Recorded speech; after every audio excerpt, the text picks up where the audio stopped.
Hello. आजची ब्लॉगची सुरुवात झाली ताईच्या उठण्यापासून. ताई फ्रेश माइंडने उठली आणि तेवढ्यात वेद शाळेतून आला आणि तो आल्या आल्या त्याच्या अल्फाबेट्समधलं मॅग्नेट काढत होता. त्याच्यानंतर मी ते त्याच्या हातातून घेतले आणि त्याचा फेस बापरे माकडासारखाच केला होता.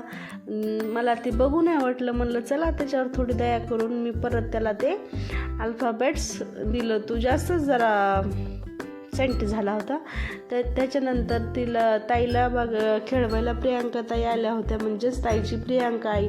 त्यांना बघून फार खुश झाली, म्हणून मी तिला त्यांच्याकडे दिले आणि माझे काम आवरायला घेतले. पण ताई मला बघून ओरडत होती आणि त्यांच्याकडे राहत होती. ती टेडीचा गाल खात होती. तिच्या आवडीचा डुग्गू आहे तो. त्याचा गाल नाक तिला लय आवडते जास्त प्रमाणात. त्याच्यामुळं त्यांनी तिला विठ्ठल शिकवलं. त्याचप्रमाणे सगळ्या गोष्टी तिला थोड्या ॲक्टिव्हिटीज तिच्याकडून करून घेत होत्या. मलाही बघायला मज्जा येत होती, म्हणून मी तिचं थोडं शूट केलं आणि मग त्यांच्याकडे दिलं आणि मी माझ्या कामाला परत गेले.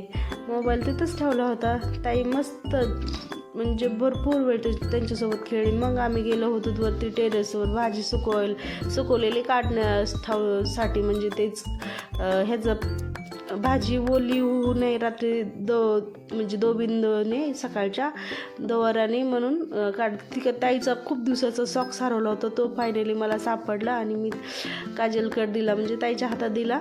आणि मी आज तुम्हाला आमच्या घरामागचा व्ह्यू दाखवते. काजल म्हणली दीदी ते व्ह्यू दाखव घराच्या मागं कसं आहे. ताईनं काजल पाहणी करत होत्या घराच्या मागं काही कपडे उडून गेलेत का, आणि मी दाखवत होते. त्या विहिरीत झाड आहेत, घराच्या मागं विहीर आहे, त्यात झाड आहेत. झाडात इतके घरटे असतात. आत्ता झाड तोडलं ते, त्यात परत थोडंसं आलं आहे, पण त्यात आता घरटे काय दिसणार नाहीत कारण हिरवं जास्त. त्याच्यानंतर शेवग्याचा पाला वाळला होता आणि ठेवून दिला. ताई काजलचे केस ओढत होती आणि बघा कशी तोंडात बोट घालून माझ्याकडे टाकून बघत होते मी खवळत होते म्हणून. नंतर त्या दोघीची मस्ती चालली आणि त्या एकीमेकीला खेळत होत्या. त्यांचं चालूच असतं कंटिन्यू त्या गोष्टी.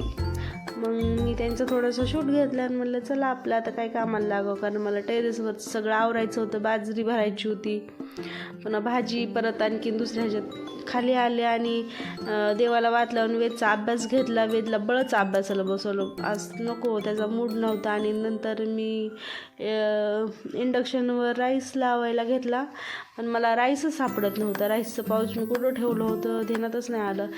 कुकरमध्ये पाणी गरम करायला ठेवलं आणि मग लावला राईस करायला ठेवला. सापडलं फायनली, टाकीत ठेवलं होतं काजलनी. मग तिला विचारलं आणि नंतर मी घेतलं मटण शिजवून आणि त्यात बॉईल अंडे.